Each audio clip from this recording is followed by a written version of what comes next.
तो बेसिकली जो रिकमेंडेशन की बात आती है कि अडल्ट वैक्सीनेशन का कहाँ पे क्या दिया जाए, तो it is not like the universal immunization programme जैसे बच्चों में होता है. So in kids we have this well formed schedule जो हम Indian Academy of Paediatrics and WHO has formulated proper guidelines that these are the bare necessity and basic immunizations which every kid should receive. But this is not the same for adult vaccination. So adult immunisation का जो recommendations हैं, schedules हैं और indications हैं, it differs from region to region. एक region में अलग होता है और दूसरे रीजन में अलग होता है. But still when it comes to a uniformed protocols, we have 2-3 important guidelines which are available across the globe. One of that is the WHO in association with the IDSA, Infectious Disease Society of America.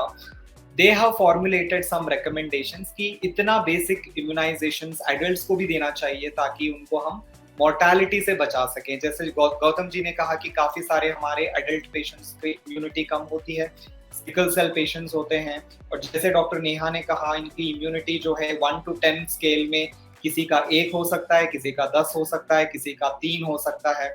तो it is a scale, it is not just a uniform thing. So हर एक को हमें नजर में रखते हुए एक यूनिफॉर्म प्रोटोकॉल बनाया गया है. सो IDSA क्या रिकमेंड करता है कि there are some common preventable diseases in adults as well which can be protected efficiently by vaccination.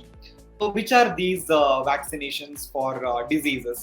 जब इसकी बात आएगी तो most commonly as a pulmonologist हम जो करते हैं, जैसे गौतम जी ने भी कहा कि काफी सारे लोग निमोनिया के साथ मर जाते हैं.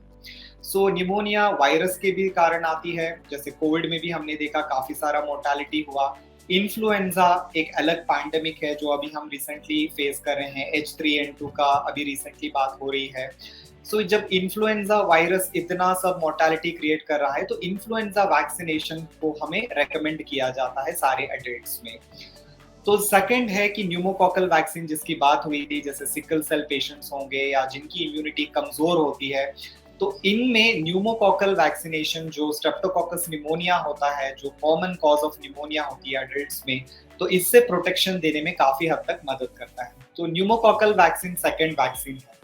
तीसरा जब बात आएगी तो अभी रिसेंटली हम काफी बार बात कर रहे हैं कि सर्वाइकल कैंसर के बारे में, वुमेन विद सर्वाइकल कैंसर.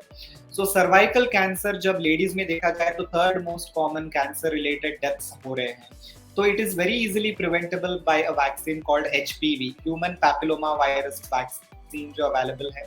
तो this is recommend in adolescent age group में हमें रेकमेंड किया जाता है. बाकी बात किया जाए तो हेपेटाइटिस की बात हो रही थी, तो हेपेटाइटिस A एंड B का भी कॉमनली रेकमेंड किया जाता है इन सर्टेन स्पेसिफिक इंडिकेशंस.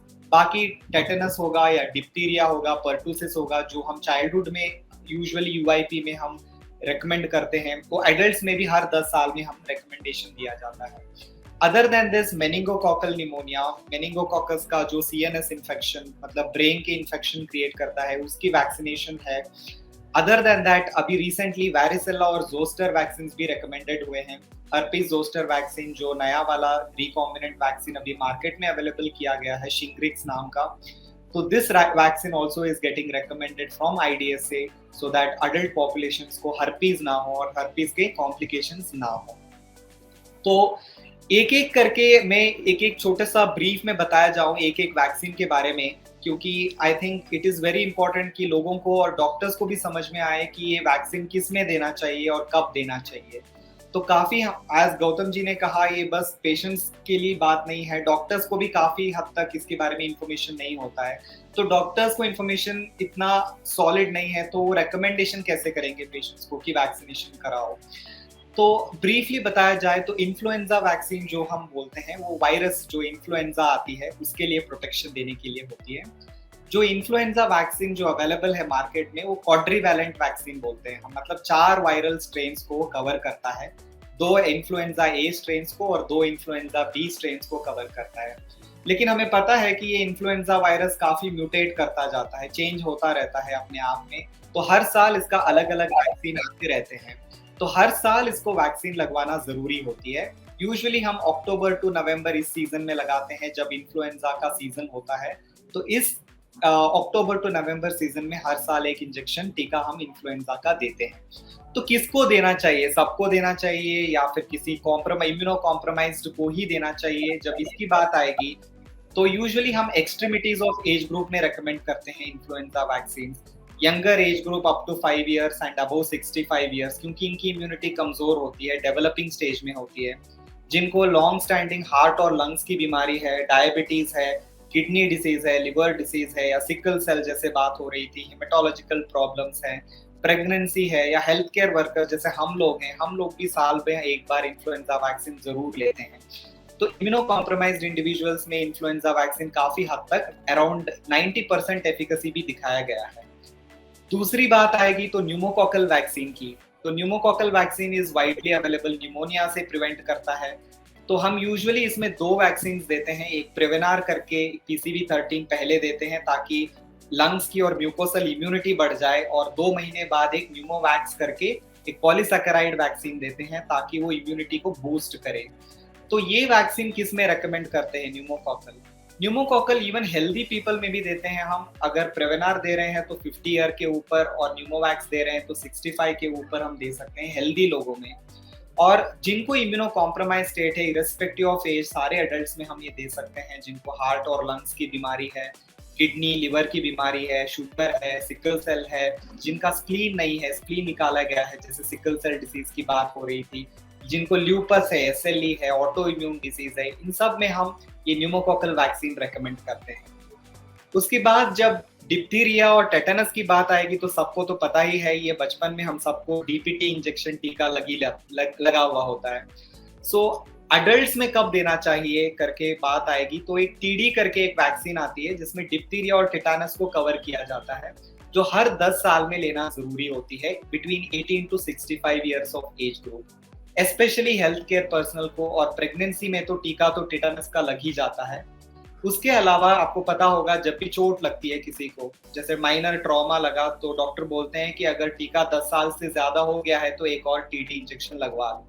और अगर कोई मेजर ट्रॉमा हो गया और 10 साल से ऊपर हो गया है तो उसके साथ TT के साथ हम TIG भी देते हैं, कि इम्यूनोग्लोबुलिन इंजेक्शन भी देते हैं ताकि वो इम्यूनिटी थोड़ा एक्सटेंसिव हो जाए। उसके अलावा हर्पीज जोस्टर की जो शिंग्रिक्स वैक्सीन अभी आई है, काफी हद तक प्रोटेक्शन है उसका, 90% से ऊपर प्रोटेक्शन दे रहा है टू प्रोटेक्ट अगेंस्ट हर्पीज और पोस्ट हर्पिटिक जो कॉम्प्लिकेशंस, न्यूरालजिया आती है। तो यूजुअली 2 डोज देते हैं 2 महीने के अंतर में, और usually it is recommended for everybody above 50 years. जो भी हेल्दी हैं उनको भी दिया जाता है, जिनको ऑलरेडी हर्पीज हुआ था उनको भी दे सकते हैं। And in between 19 to 50 years जिनका इम्यूनिटी कमजोर है, इनको भी हर्पिक्स वैक्सीन हम दे सकते हैं। बाकी जो सर्वाइकल कैंसर के लिए जो HPV वैक्सीन मैंने कहा, ये क्वाड्रिवेलेंट वैक्सीन है जो 0, 2 एंड 6 मंथ्स 3 डोज में दिया जाता है। यूजुअली एडोलेसेंट लड़कियों में देते हैं हम, जब 11 ईयर्स या 12 ईयर्स लड़कियां हो जाते हैं तब ये वैक्सीन को हम रेकमेंड करते हैं, before they even encounter any sexual activity. तो before the exposure of the virus ये हम वैक्सीनेट किया जाता है ताकि उनको सर्वाइकल कैंसर का रिस्क कम हो जाए। बाकी बात आएगी तो हेपेटाइटिस, आपको तो पता ही है, हेपेटाइटिस A वैक्सीन है जो हम काफी इम्यूनो कॉम्प्रोमाइज लोगों में, लिवर डिसीज लोगों में, लिवर ट्रांसप्लांट वाले लोगों में, IV ड्रग यूजर्स में, और होमोसेक्सुअल्स हैं या फ्रिक्वेंट ब्लड ट्रांसफ्यूजन जिनको मिल रहा है, और फूड हैंडलर्स हैं, उन सब में हम 0 एंड 6 मंथ शेड्यूल में हम हेपेटाइटिस A वैक्सीन देते हैं। हेपेटाइटिस B वैक्सीन जो है, ऑब्वियसली सबको पता है, ये हाई रिस्क जिनको ब्लड का कांटेक्ट में रहते हैं, जैसे हेल्थ केयर प्रोफेशनल्स हो, ब्लड बैंक में काम करते हो, या जो होमोसेक्सुअल्स हो, या जिनका हाई रिस्क सेक्सुअल बिहेवियर हो, या जिनके घर में हेपेटाइटिस B का एक मरीज हो जिनका वो ख्याल रख रहे हैं, इन सबको, स्पेशली HIV पेशेंट्स को, किडनी और लिवर डिसीज पेशेंट्स को ये हेपेटाइटिस B वैक्सीन देना बहुत ही जरूरी होती है। और सारे हेल्थ केयर वर्कर्स को हम हेपेटाइटिस B का टाइटर भी चेक करवाते हैं, अगर वो 10 से नीचे है तो अगेन उनको एक बूस्टर शॉट भी दिला जाता है, और 65 के ऊपर भी एक हेपेटाइटिस B बूस्टर हम देते हैं। बाद में फाइनली मेनिंगोकोकल का एक वैक्सीन है जो हम यूजुअली मेनिंगोकोकल कॉन्जुगेट करके आता है, जो ये पैंडेमिक्स हैं, आउटब्रेक्स हो रहे हैं तो हेल्थ केयर वर्कर्स को सब दिया जाता है। उसके अलावा जिनका स्प्लीन निकाला गया है या लूपस है, इन सबको भी दिया जाता है meningococcal vaccine. And specifically meningococcal vaccine, ये जो ट्रैवलर्स हैं, हम सऊदी के लिए ट्रैवल कर रहे हैं, हज ट्रैवलर्स एंड ऑल, वो सब हमारे पास आते हैं बिफोर गेटिंग रिकमेंडेशन, तो we all vaccinate them for this vaccine meningococcal. And typhoid का वैक्सीन तो ओनली ड्यूरिंग आउटब्रेक्स रिकमेंडेड होता है, specially in a community who is at risk for it. तो इसका एक इंजेक्टेबल वैक्सीन आती है जो हर 3 साल में दिया जाता है हाई रिस्क पॉपुलेशन में, या अभी ओरल कैप्सूल्स आ रहे हैं तो 3 डोजेस दिया जाता है अल्टरनेट डे में, बहुत ही सिंपल सी शेड्यूल होती है। तो these are basically the vaccines which are recommended for all the adult patients to summarize. उसके अलावा जो हेल्थ केयर वर्कर्स हैं, डॉक्टर्स हैं, इनको routinely hepatitis B, influenza, MMR, varicella और टीडैप, ये वैक्सीन रिकमेंडेड है। और प्रेगनेंसी में तो आपको पता ही होगा, टेटनस और इन्फ्लुएंजा वैक्सीन भी रिकमेंडेड है, usually during second trimester. So to summarize, these are all the vaccines and how to give the vaccines, in what age groups and recommendations are there from IDSA Society.